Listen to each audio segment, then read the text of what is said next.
regards to the COVID-19 response that the community is having. We all know that our African American communities are being disproportionately hit by this pandemic. There are a lot of reasons why they're being hit. We at the Afro-American Culture Initiative, we're kind of just more on the attitude that a lot has been taken out that it cannot be seen. And this COVID-19 is exposing that a middle-aged, healthy, well, in quotes, Black man of about 45, like, you know, around my age, is the same health, has the same health parameters as a white person that's 65. And so that's 20 long years that we have to figure out how we're gonna make up. And we believe the first thing is to try to identify with the culture, our natural culture that exists in the African diaspora, and then finding a way to enhance that. So today we're talking about health, fitness, and wellness, and we have a special guest, Smalley Michelle of Michellography Dance Fitness. Did I get that right? Hello? Okay. Michelle? Maybe she's still not. Okay, maybe, oh, I'm muted. Sorry, I'm on mute. Yeah, that was right. Oh gosh, I get to mute everybody too, you see what I'm saying? You got all the power. All right, so go ahead, Michelle. Okay, so anyway, let's just go ahead. So, sorry, I was making my tea. No problem. We're just gonna go through it because I think it's even good. I just want to go through it and then we'll work on it later. Hey, hey. Yeah. The generic picture. So, so we're setting it up. So please, guys, if you help me, I don't know if you can do it, but we'll say, I don't know. I'll try to see if we can make you so you can ask. I don't think you can ask questions, but we'll see. The idea is to ask questions in the chat and read them out as we're going. So our new, this is the What's Normal segment. And basically this segment is just some little few things that, quick one-liners that I think that we should think about the new normal and what it means. I was talking to Ishmael a little earlier and I was telling him about how I have to think about buying, what are the cool face masks that I now need to buy for my kids when they go back to school, because I have to buy like 2 or 3 and it has to match outfits and stuff because my daughter cannot be seen looking shady behind her face mask. But I'm like, who's gonna know you're even behind the face mask? Right. So that's the new normal. We do have to think about what's going on in school. There's even some very rare cases of COVID-19 being found in kids, and there's some inflammatory disease. It's very rare, but there are some, like, I guess, swelling that's going on in very young children. They found about 8 in Europe. So that's something that's new. Oh, this is real funny. In Georgia, right, they had to change a law. Why? They had to change a law about masks. So why? Because they had a law banning masks because of the KKK. So they had to change the law so that you could wear a mask in Georgia again. Wow. You can't wear, but maybe they just changed it and said you can't have the one with the pointy hats. Right. You can't have a cone. You can't have a cone mask. You can have the normal N95 mask. That's the Watchmen. What else? I was reading an interesting thing, and it was about how the Europeans are so frightened and so worried about Americans because our health insurance is tied in to our jobs. So if you lose your job, you don't have any health insurance. So, you know, it's always been a thing, you know, of course, with, you know, whether it's socialist or capitalist, but that's not what we're here to discover. Just the culture of dependence. Yeah. That you are somehow sucked in. And so that means you're not gonna have to work for these people because, I mean, it's not even just my healthcare, it's the healthcare of my wife and my kids and everything. So these are some of the things that we're gonna have to be thinking about in the new normal because, you know, is that what we want for our society? Luckily, we live in Boston and we have what, you know, the Romney care or the mass health, whatever you want to call it, that forms a sort of safety net that at least there was a system in place. But all these places, especially down south with predominantly Black populations, they don't have any of that. They don't have any kind of public assistance, nothing. You don't have it. They have very limited food stamps, very limited housing assistance, very limited services in general. So we're going to have to think of how, in this new normal, what we can do to help them out. Because I'll give you a great example. What happens when the summertime, when you're socially distancing, and now it's hot and you ain't got no air, you ain't got no cooling, as they say down south. You ain't got no cooling, you know. You know, and you got elderly people who are in the you know, in the zone of, you know, problems, and you ain't got no air. You ain't got no air. Turn on the air. You ain't got no cooling, you know. And so you're gonna have a lot of people, elderly people, in the community that are gonna be not having the air conditioner and possibly passing. Then some may have the air conditioner, but they won't put it on because they don't want to run up a high bill. So there's a lot of things that we have to think about in the new normal if we're thinking about being a resilient community, which is what I was talking to Ishmael about, which is being a community that can take care of itself. At this present moment, our people are going to somebody else's table, they're going to somebody else's chair, and they're sitting down at somebody else's chair, asking that person to help them. Right. Right? That is such, even the idea of doing that in itself is just disenfranchising. Just that idea that I can't even just go to what I'm going. And you know, and to top off what you said, Michelle, about the people, I see that thing of the men not crying, especially in this community. I see it as a general cultural legacy of not being able to even express emotion. As an African man, and especially as a Nigerian, I'm used to being aggressive. You know, you can tell, I know, I try to hold back because I know that in this culture, a Black man being aggressive is not helpful. Right. And just like a woman being aggressive or standing up or being angry is seen as being hysterical or she's being emotional. The Black man has his own stigma. So when I come across aggressive, but it's not really aggressive, it's assertive. You know, I'm 6'5", so now I'm physically imposing, but really I'm just tall. You know, and this is in the new normal. I believe a lot of these things will be exacerbated, and a lot of these problems with, you know, our men expressing their emotions, which is healthy. It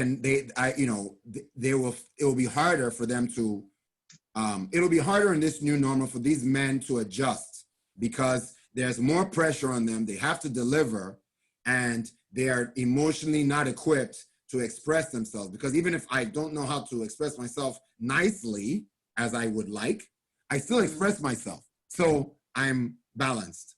Holding it in is high blood pressure, going to the health and wellness piece of why we're here.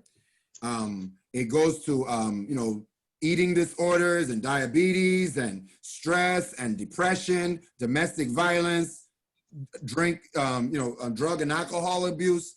So because a person culturally has been taught not to be able to express anger, sadness, or any kind of vulnerability,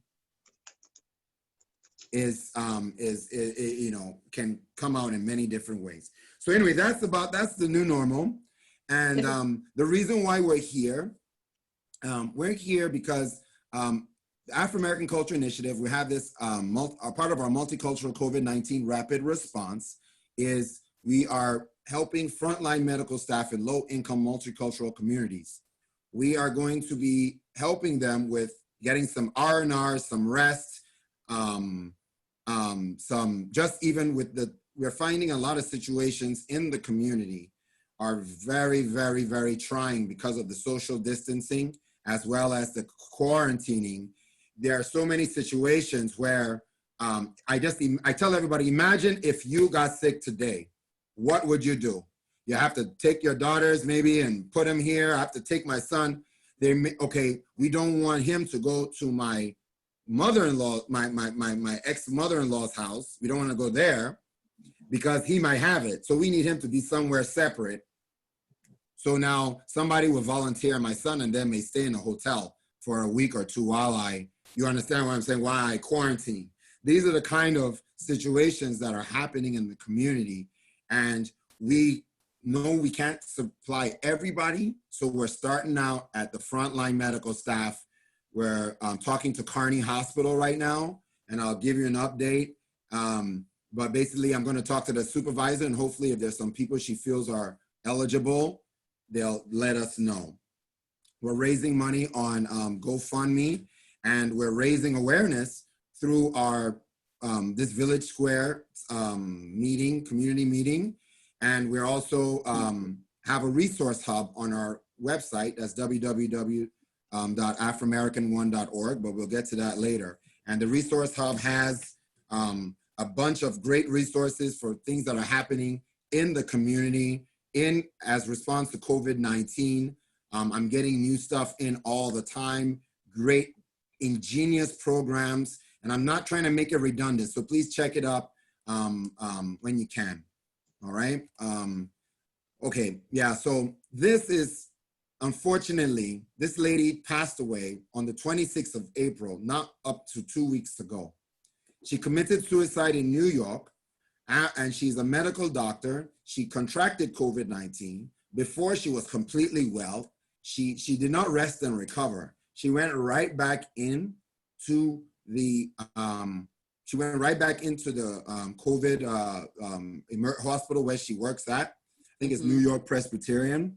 She went right back in and started helping. And then on Sunday, the demons took over, and unfortunately, she was unable to fight them off.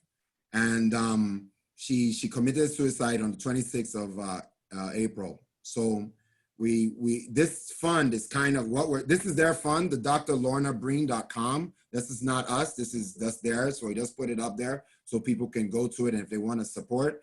But our organization, I started planning it before. Can you email me that fund? I want to put that on my Facebook and. No problem. We'll send it out to everybody afterwards. So yeah, Dr. Lorna Breen, she gave her life, and she's a victim of COVID. She fought for people that she did not know. So I can only imagine. I can't imagine what she went through, but I do understand the concept. Let me put it like that, of being inundated by deaths and pain and agony and being helpless and doing the best you can. I don't know if you guys saw some of the CNN footage during the height of the New York outbreak. If you see how the beeping and everything is going on, beep, beep, beep. Oh, where's it got? They have these codes, like, they'll say, I don't know what the code is, but just let's think of a code, like, we'll just say code. They would just say code 5, code 5, like it was just happening like every 10 minutes. And code 5 meant that the people would be put on a respirator. That was when so that code went out when a patient got to the level where they needed to move them from the normal, the normal place where they, in the ER, to an actual ICU intensive care unit, right? And that it was happening like within the interview, which wasn't even 2 minutes. It was happening like bam, bam, bam. I'm like, oh my God. And you're living through that every day, 16-hour shifts. So our hearts go out and our condolences go out, our prayers go out, and let us make sure that I'm not much on words, so I'm not going to say I'm much on words. I'm not much on talking about emotional stuff like this very well. How about that? But all right. I want to say that let us transfer. the reason why is because I transfer that energy that I'm supposed to be talking about it into action. So let us get going, right? Right. Okay. So quick thing. I was talking about the Resource Hub. The Resource Hub has 3 sections to it. I'll just briefly go through it. I tell everybody to kind of check it out. The information page, that is where we have more of our mainstream national, governmental, international organizations. You'll find all the Massachusetts sites. I break it down so that you know about special things, like if they're looking for trace testers, or this is where you apply for rental relief or whatever. I try to break it up so it's a little more useful, and I try not to be redundant, but that's what that is. The resources page is really for our local organizations and businesses. And like I want to thank 400 Distributors and Michelography Dance Fitness for being here with us today. And they're both on the resource page. And we'll highlight them in a little bit. However, and then the last piece is our accommodation piece, where we do have some resources for accommodation assistance, rental assistance, some other things that we have on there. But also the cornerstone of what our COVID-19 response is to help those medical staff workers working in those low-income multicultural communities. We are the ones being hardest hit. So these are the soldiers. These are, if not saying that the other ones aren't frontline soldiers, but this is the ground zero of the pandemic in the in the multicultural communities. So, okay, now moving on, introducing, because I'm sure everybody's tired of listening to me, is I'm always very excited to introduce her and keep her involved in everything that Afro-American Culture Initiative has been involved with. I've now known you for about what, 2 years? Wow. 2 full years, 2.5. Yeah, about 2 years. I met her in a chance meeting. Let's leave it like that. And yeah, we'll call it that. Very, very random.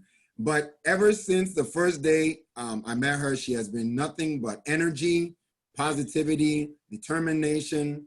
She, they say that great things come in small packages, and I'm telling you, Michelle is one of those great things. She has a dance fitness group here. She'll talk a little bit more about it. But before she goes in, I want to talk about what she did for this organization. She was our first inaugural Lives in Me winner, which is our yearly annual winner. We don't have an annual winner this year. Coronavirus has taken it. But I'm hoping we do good and we can get a winner by the end of the year. But right now we're just going to award it. And Michelle won. She found out she was from the Bamileke tribe of Cameroon.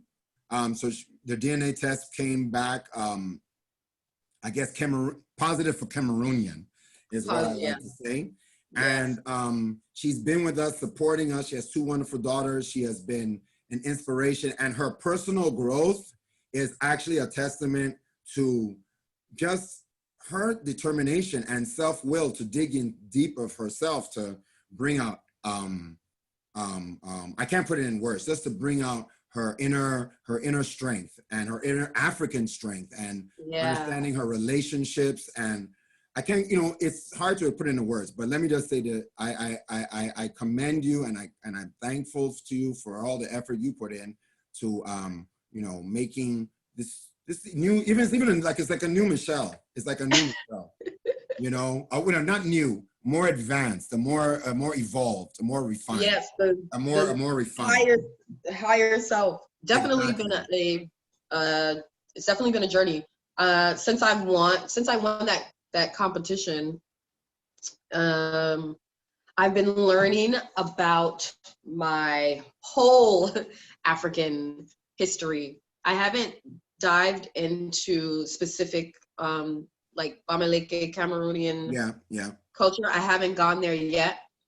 We were supposed to try to make that trip happen to go to Cameroon the end of the year, but got in touch with the Cameroonian embassy and everything. Yeah, which was amazing. But Rona is ruining 2020, ruining 2020 2020 is lives. off the books, off the books. But so what's interesting about learning about my history is that it also entwines with health, because as a Black woman growing up in the South, like my family's from the South in New Orleans, I'm used to eating the pork and the chitlins and the beef and, you know, all the scraps from slavery. So, Got you know, it. you learn about food history, and then you learn about your history as Black people, and you're like, you learn about the African history, like, wait, our, you know, U.S. food pyramid is not for us per se, for Black Yes. people. It's not for, it's Yes. not for us. So I was a pescatarian for 3 years. I didn't eat meat, and I had the most amazing energy, more clarity. I mean, it was just a whole different, I was a different person. People would see me and I would have only a 2-drink minimum if I went out, coming from the past where I would, you know, indulge in the beverages. Hey, it's all good. You know, We've been there. So, you know, and then just life kind of, you know, comes along and it just shapes you. So, you know, when my mother passed, my health kind of went down because, you know, at that time I didn't quite grasp life and death. I just knew that my mother wasn't here and I was miserable without her being here physically. Yeah. But then once I started to learn, you know, get up on my spiritual strength, you know, it was amazing what I learned about the Bible. I mean, the different spiritual aspects that are connected in all of the religions that stem from the Tell us about your relationship and how has helped that, because I know that. Oh my God! That's been. I saw you guys working out together. I'm like, now that's what I'm talking about. Well, I mean, I've been great. I've been lucky to get a man that, you know, supports what I do and also feeds it. Like, he sends me all of the information. You know, we watch the Bobby Hemmett videos, and I just got Spirituality is Unseen Science and Science is Seen Spirituality. So I'm reading the Kaaba books. I'm listening to all of these talks, the Yoruba, I'm learning about the different deities. I mean, geometrically, plants, the universe, we are all connected. And it's just amazing to learn about those things, because now I can guide through life a little bit better and not go at it headstrong. So for me with COVID-19, as the, you know, dance fitness instructor, I'm in the social aspect. I have to work with people. I'm hands-on. I connect vibrationally, energy. People come to me to release whatever's going on in their life. So it's interesting to change it virtually, because this virtual stuff is for the birds, as you can see, the technical difficulties and the things that can go wrong doing live. I'm determined. I'm not gonna give up. But what's great is what we still have is we still have access, like the accessibility to put the information to people and provide something for them. So I've been teaching. I wasn't teaching once this happened. My job put us on furlough, and all of the gigs that I had lined up got canceled. So my man, like, supports me, and he's like, you should just do it online. Just do it. Just try it and see how it goes. And I started teaching 4 days a week. I actually started teaching just 2 days a week. And then by the third day, I'm like, I'm just going to add another day on. Why not? Everybody's at home. What else they got to do? Exactly. And we went from being, you know, the quarantine, drinking every day, eating, to now 5 weeks, we haven't drank as much as we did. We'll probably have 2 drinks a week. That's just one example, but I got it. We don't even want to indulge. And not to mention all the exercise you're actually doing and keeping healthy. And keeping healthy, which I want to say, you know, the news is not supporting that right now, because once you start moving, even though people are afraid of this word like health and fitness, once you start moving, it really changes your mind in the dynamic of, like, everything just starts to flow. You start feeling better, and then you start eating better, and but we always start pumping. We associate it with something negative, like with a physical aspect. Like, people think fitness looks like abs and cut arms, and it doesn't. No. It does not. So I had a debate with a friend yesterday. He called me. He said that I was brainwashed because I sounded like one of these vegan health kick people. And I was like, no, I'm not brainwashed. I'm just trying to talk about why the news is not promoting a healthy diet and healthy physical. Which news? I think I was watching Manamowicz. I think he was on Fox 25, but now he's on Channel 4. I watch mostly CNN. So. Oh, see, yeah, I don't do the CNN too much because I just be critical thinking, and I'm just watching. I'm trying to read through the bullshit of what they're really saying. So, I know. I should watch more. No, all of it. I mean, all of it is connected. But I wanted to say they had, caller questions, and they had two questions. One question was, does exercise help get rid or, lower the risk of getting COVID? And they had a doctor on the other line, and she was like, well, there's no studies that say that, exercising helps, but it is good to do these things, blah, blah, blah. Yeah. The second question was from an obese gentleman, and he said, I'm obese. Am I more susceptible to get COVID because of that? And the doctor was immediately like, yes, you are, because, most obese people have bronchitis issues. And this is the issue that attacks respiratory. Do you see the dynamic? It's like, why not say, hey, yes, you're more subjective to get it, but if you start these steps into bettering your health, you might, be able to fall back on it. So I have an issue with that. No. Okay, go ahead. Jump in. But it's recovering from it. Right. Right. Okay.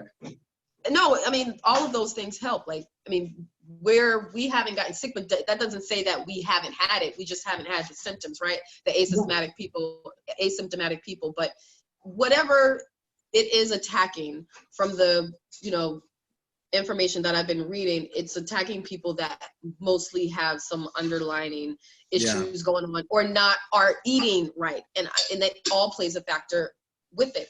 I mean, I watched a live video of a friend in Florida who she thought she had it because, she just had a fever. She had it. And it's like the fear factor gets in it. And it's just really unfortunate. Like, why doesn't this fear push people to change a diet or change just a small thing?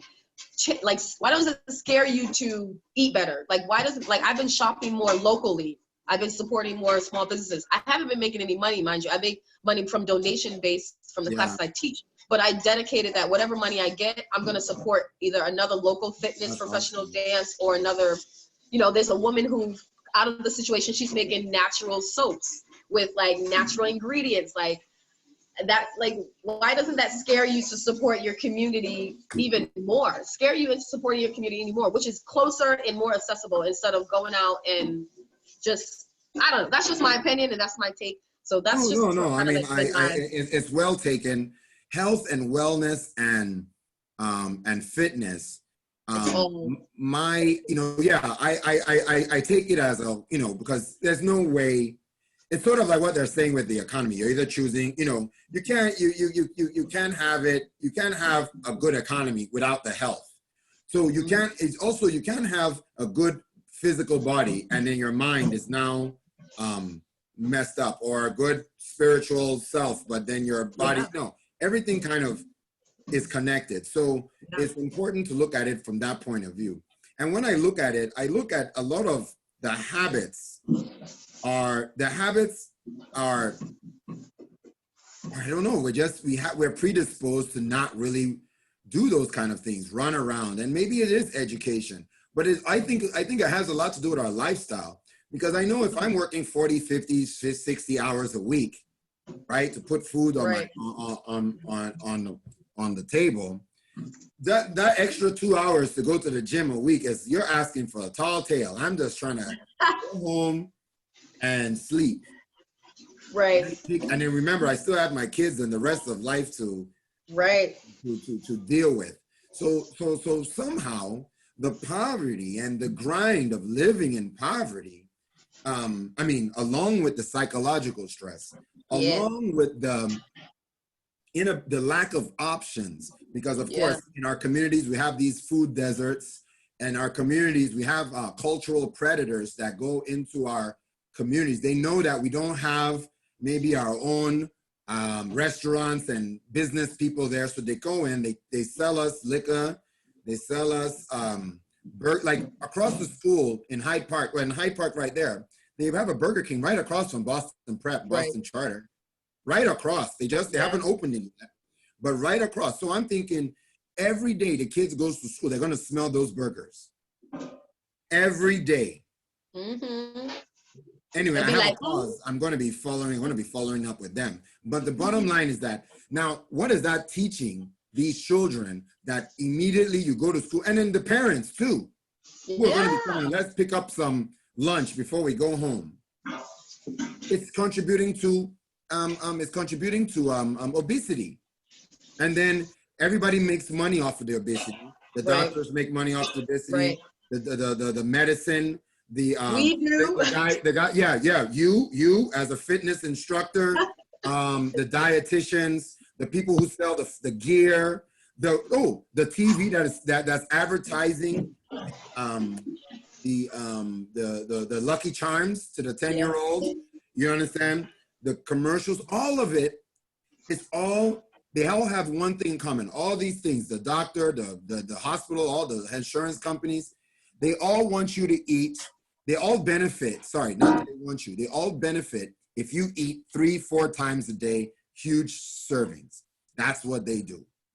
If you benefit, if you eat 4 big, huge meals and stuff yourself full of pizza and whatever they're selling, you are making them money, and that is what the engine and the system wants. So that's why they promote what you were saying. That, when it comes to telling somebody to eat good, we don't want to tell you to eat good. I lost 30 pounds this year I have a chart here, 275. I'm now, and you know how I did it? I stopped eating breakfast first. Once I got used to that, and when I say eating breakfast, I'm talking about I eat around 11, 12. It's not like I go the whole day. I don't have that first 4 o'clock, 5 o'clock. Then after I got used to that, a week or two, I now stop eating before I go to bed. Just those 2 things, I've lost the weight. And because now I don't eat as much, my stomach shrunk, I'm not really feeling as hungry as much anymore. And I've lost the weight. And even with, I was 240, and I now went up to about 248 because of COVID-19. I'm sitting on my butt. But I eat ice cream, I eat steaks, I eat everything I want to eat in that one meal at 11 o'clock. Don't come around me. He said, don't get it twisted. Because I'm twitching. I'm twitching and stuff, looking for the food. Ismail is getting some vitamin D. He's like, I'm gonna get this sun in. I have to put your location. No, I'm trying to actually turn it down a little bit. I had to switch locations because my phone was dying. And, okay, man, okay. All right, no problem. Anyway, to cut it short, the fitness and the health and the wealth and also the mental health, we're going to go into a lot of times during this COVID-19. One thing we have to realize, this thing is here now. This is the new, this is the CDC or the government, they were putting out that for the next 2 years, at least, COVID-19 is going to be a problem. And we're not even talking, and 60 to 70% of the people have to get infected for it to stop, right? Now, I don't know if you understand, but think about that. Right. That's the next 2 years. There's going to be some sort of social distancing. So I'm excited to see Michelle really put her business into the next phase, and what she's, already starting with online. And you know what? I just bought this Zoom, which is why I have all these technical difficulties. But I bought it because for the same reason, Michelle. This is the new normal. If I have to wait, there are no basketball games. There are no nothing. Nobody's congregating any type of way. Right. So this is the best way we got to do for now. I'm talking about even getting DJs, other things. You're making it to this big show or whatever. But we got to do something because I can't sit in here. I'm going crazy. Anyway. To keep it real. Okay, so please visit. She has a little small site on our site, www.afrimericanone.org/Smalley Michelle, and you'll see her. You'll see all her stuff. That she's got going on, and please sign up for her classes. There's a button there to donate. Yeah. Thank you very much, Michelle Lagerfeld. Anything else you want to give to the audience before we move on to the next segment? Just if you are, I mean, do not look at fitness and health in a physical aspect that you need to look a certain way. Right. Just start small. You can make working out look, put it in your day during everything. While you cook, just start small, just start lifting, just start walking, start with small steps 1 day a week.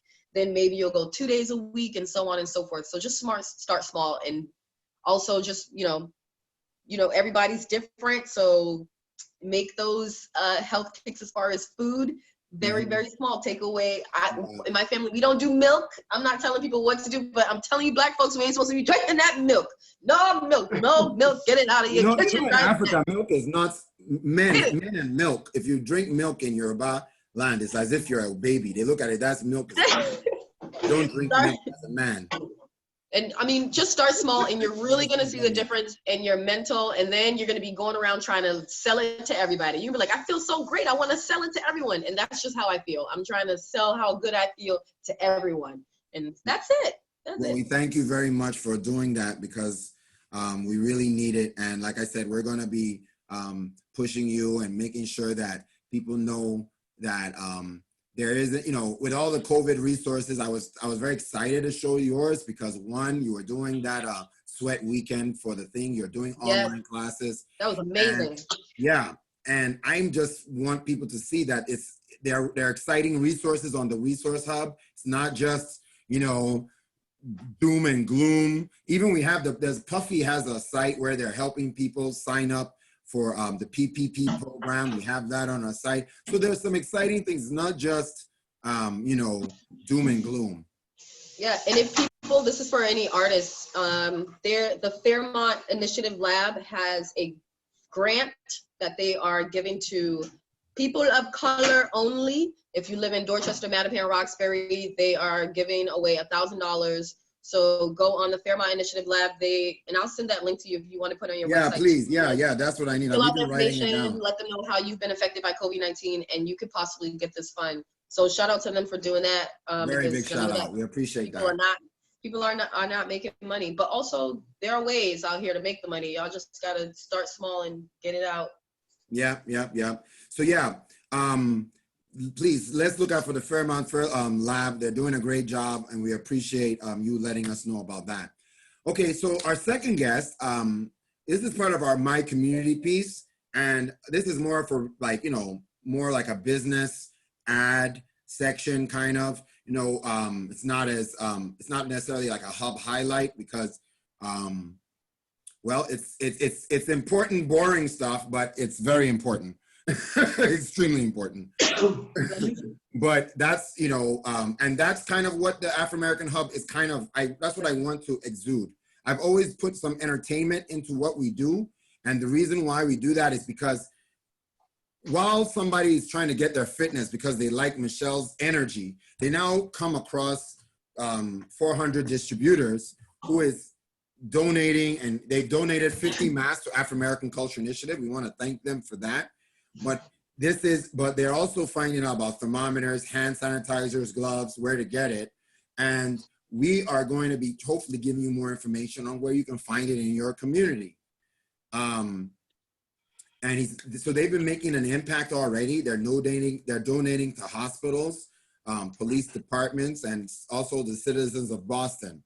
Funny story, I'm looking at my Instagram the other day, and who do I see? A message from 400 distributors. And I meet the guy, and I'm talking to him, and it turns out I know him from previous before. So he's out there in Mattapan giving out masks. I'm like, dude, what are you doing? He said, I'm giving out masks now. I'm distributing. And I'm like, well, come on my show, and I want to put him on. So here he is, Mr. Ismail Mohammed, originally from Ethiopia by way of New York City. All right.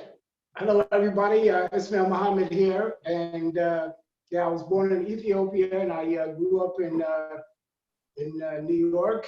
And, the good thing about today is I'm a, you know, I grew up a Knicks fan, and I know that the Knicks won't lose today because they're not playing today. I'm a Knicks fan, I'm a Giants fan, and the Mets fan, so we just kind of talk here in Massachusetts. But I've been here for 22 years, and you know, so I do have a company called 400 Distributors, and you know, just to touch on the fitness and wellness thing that Michelle was talking about, and you know, I have a picture. My driver's license picture is from 2015, and I have not updated it yet. You know, because I always wanted to keep that picture. My face was absolutely bloated in that picture, and I was at about 226 pounds. Wow. And for East African, that's obese, man. You know, I was, you know, and no, so now I'm down to about 180. I go between 180 and 185. You know, and you know, and I start off my morning rituals, taking care of myself mentally, physically, and spiritually. And it's very, very important to start off here, at least for me, you know, to start off my day on that note, because that's what dictates how the rest of my day is going. When I miss one of those things, I know something is always off about. So it's important, you know, I think, you know, to start off your day. You know, so when it comes to the COVID-19, you know, we all seen, you know, from, you know, reading papers, you know, articles online, watching the news, how this disease is affecting communities of color, be it African American or Hispanic. And of course, there are, you know, a number of reasons. And you know, so what I wanted to do is, when I learned how it was affecting us, you know, I really knew that you know, I had to do something. I'm not here to change the world, you know, but I know that you know, God has given me the gift, you know, to contribute and to be of service, you know. So, you know, so I focus on, you know, being of service to people. And you know, my daughter was upset with me when I told her that I was handing out masks at Mattapan Center the other day. You know, she's 10 and sorry, she's 11. You know, she's yelling at me, and you know, because she was afraid of me getting sick. And I understand. But you know, these are the things that I think I needed, you know, to do to, you know, to contribute, you know, in a small little way. You know, so yeah, a portion of all the orders that we get, we donate. We've donated to Kearney Hospital, donated to the Boston Police Department. I called the department, and they transferred me to the lieutenant a few weeks ago. He was absolutely shocked. We were able to do that. I'm glad that we were able to do that. What we've done is developed a relationship with a manufacturer in China. They're FDA approved. They're also approved in, it's called CE, which is the European version of FDA approval. And you know, so we're getting 3-ply face masks, which are the ones that you see people wearing around town. The KN95, which is somewhat similar to the N95, which is a Chinese version of the N95. We get surgical gloves, gowns, and thermometers. And we get these essentially at manufacturer prices, so that we're able to sell it into the market at a reduced rate. So, you know, it's just with any challenge, I think, you know, comes an opportunity, and you know, this is an opportunity, you know, to be of service. So, yeah, that's what we do, and we love what we do, and you know, so it gets me up early, we stay, you know, and we stay. And I literally do have to stay up late at night because, unfortunately, there's a 12-hour difference between here China. So, 9 o'clock p.m. How is the pandemic and all the shutdowns affecting your ordering and how how things are coming into the country? Right. So, like we had an order. It comes and goes. You get an order and it goes through customs and without any problems. But we had an order a couple of weeks ago, for example, where it came into the U.S. from China within about 2 days. Once it got into New York and got to JFK, it took 8 days for the customs. And so what I try to do is instead of, I get small orders. When I say what kind of orders? What kind of orders are we talking about? You're wholesale, right? Right. What like what's the lowest? What's the smallest amount? If somebody wants to order through you. Well, the smallest amount, my minimum order quantity is 1,000 pieces. 1,000 face masks. Right. Which is, Yeah, that's just a small box. That's not a big box. No, it's a small amount. It's a very, very small amount. Yeah. I mean, there are, I just got off the phone with somebody in Florida, and they have customers in Mexico City, and they're looking for some serious amount of face masks, and but because of the Defense Production Act, I'm not going to keep, thousands of face masks, on location, because the government can just come in and take But them won't they away. pay you for it if they take it? Oh yeah, and people have actually been charged criminally for hoarding these face masks and selling them at inflated prices. So what I do is, I do drop shipments. So you order, a huge quantity, like what a hospital would do. I would,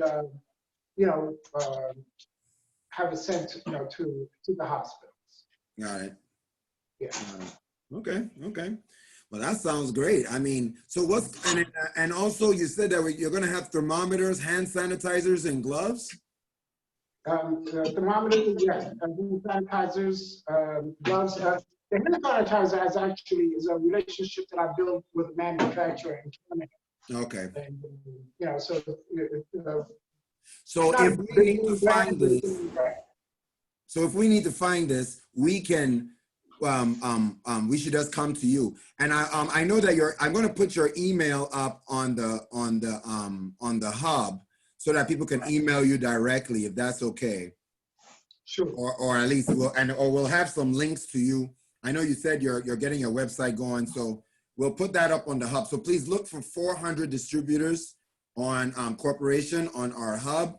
Like I said, they're a wholesale distributor of face masks, thermometers, hand sanitizers, and gloves. Okay. Yeah, but these are surgical gloves, and these are not like the gloves that you would find like that people would wear. People could wear them, Yeah. But, these are surgical gloves, and so that's where it's geared towards. Okay, no problem. So this is our question and answer section. So Michelle, do you have any questions for Ishmael? And Ishmael, do you have any questions for Michelle? Well, no, maybe not a question, just a comment. Yeah. I know what you do. My daughter takes dance at Tony Williams, and she's also a teacher's assistant over there. And so her interest changes year after year, but something like and I think she's inherited my dance skills, not necessarily her mom's dance skills. Luckily, my daughter was able to avoid my dancing genes. So she's like very, very good. In fact, I showed her your video, Michelle. So maybe I'll get her to come and join you guys or whatever. Oh gosh. I have a question, Ishmael. How did you, What was the catalyst for you to start your day the way that you do? Was it, was it life? Was it just how you grew up? Was it, a practice that you just tried and it worked? Well, it's just, I think it's just stuff that is, developed. As you can see from my last name, I was born Muslim, but, my family really, growing up, we knew we were Muslim, but, we never went to the mosque or anything like that. My parents really didn't get into it until we got older. And I, come from siblings, there's 5 of us, so we really didn't, we just knew that we were Muslim, but we never really practiced it, and, so it wasn't until, a few years back that I started, going, started developing my relationship with my higher power. And, so I had to, have develop my understanding of who God is, because I had a, somewhat of a complicated relationship with God. I was afraid of God, because the God, That's a good way to be. I'm always afraid of him. I think we all did. He is all merciful, but he's also, like, you could be, damned to eternal hellfire. I was like, I don't want to go to hellfire. Okay, let's stay on the topic, but go ahead. So, we got to go into hellfire. That's a whole nother show. But once, I started, developing, a conception of who God is, that's where it started. And I've always been physically fit. I played basketball growing up, and played intramurals. I wasn't good enough to play in college basketball, but I played intramurals and stayed, physically fit. I read about 1.5 years ago, David Goggins. I don't know if you know David Goggins or ever heard of David Goggins. But he has a great book called You Can't Hurt Me. The guy is an absolute beast. Even though I'm from Ethiopia, I hate running. So now I run. I run because I hate running. I run because I hate running. No, I love it. I never thought about that. I never thought about that. And so meditation is something that I developed, about 1.5 years as well. And I, love to read books that are able to connect me, my mind, to my heart. Yeah. And then I write a quick journal in the morning as well. Yeah. Yeah. Well, that's awesome. Any other questions anybody has? Okay. Well, then we're almost done. So this is the Village Square update. So basically what I do, I'm trying to sponsored by Your Wonderful Country. Insert your company here if you want to help us. This is our organization. This is our webpage and our mini webpage. That's why it has the Afrimerican One. Please go to www.afrimerican1.org/Afrimerican1 and donate. Check our resource hub out, and let me tell you about the AAAP update, which is the accommodation assistance program that we're doing for the medicals.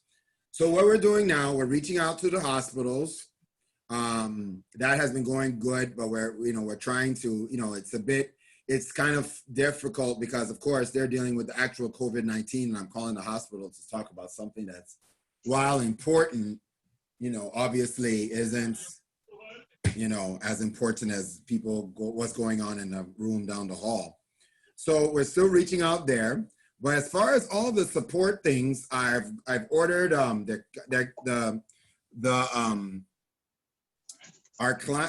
patrons will be getting like little care packets. So if you know anybody that has like any business or anything that wants to donate things to go inside the care packets. So I got these like Afrimerican One printed like bags, and then I'm putting like I have an Afrimerican mug. I have a pen, and then I have a bag, and then I'm gonna have some like, COVID related materials, resources for them. And we're gonna give them an Uber Eats voucher, Uber ride. It's all that part is fun. All that part, I know how to take care of somebody.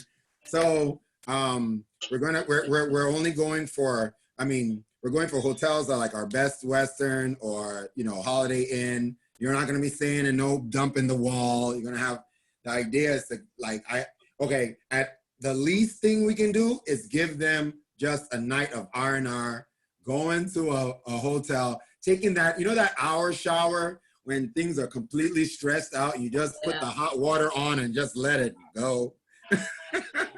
We want them to have that in a quiet night to rest, pick them up in the morning, take them back. So all the machinery is way more advanced of the program than the reaching out. I'm just a person, when I'm doing a program, you can rest assured I've done my homework, I'm putting it together before you hear about it. So anyway, that's the update. So hopefully by next week, we'll have some more updates. I'll maybe show you the care package, things like that. And we'll go from there. This is all up in the air, right? But this was our beginning. We're going to be doing Village Square Wednesday and Friday at 8 a.m.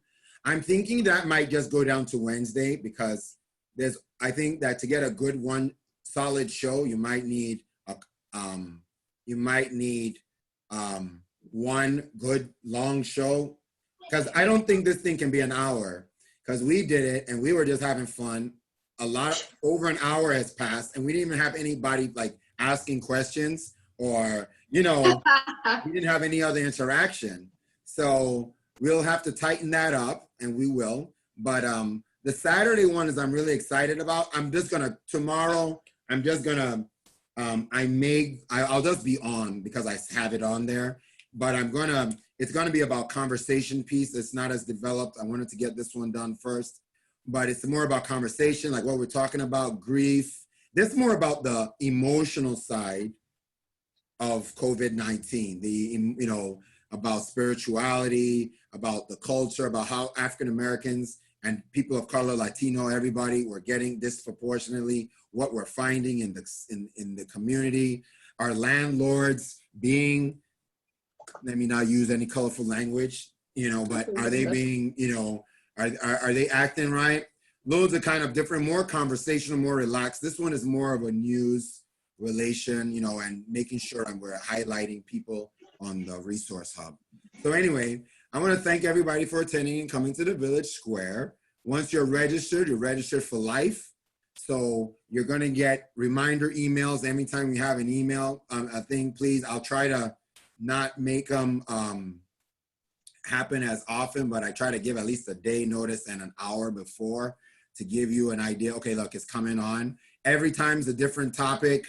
There are a million different topics. If you have any ideas or things you want to do, please email us at villagesquare@afrimericanone.org, and we'll respond to you. And yeah, please go to the resource hub and make sure that you, if you go to the resource page on the resource hub, there's like 3 pages: the information, resource, and accommodation. Go to the resource page, go down, and you'll be able to see a form. You can put your company in there, right? You can apply, put your company, everything you want to do on my website is applied. If you need if you need a little mini website, we can provide that for you as well. You can check out our click and call page. Please, subscribe, like us, and hopefully we'll see you here next week with another great update on Village Square. Hey, finally I've done one. Nice meeting you. We're gonna edit it, so I'm gonna put something out and then we'll be there. All right, take care, guys. Bye. All right, take care. Yeah, bye.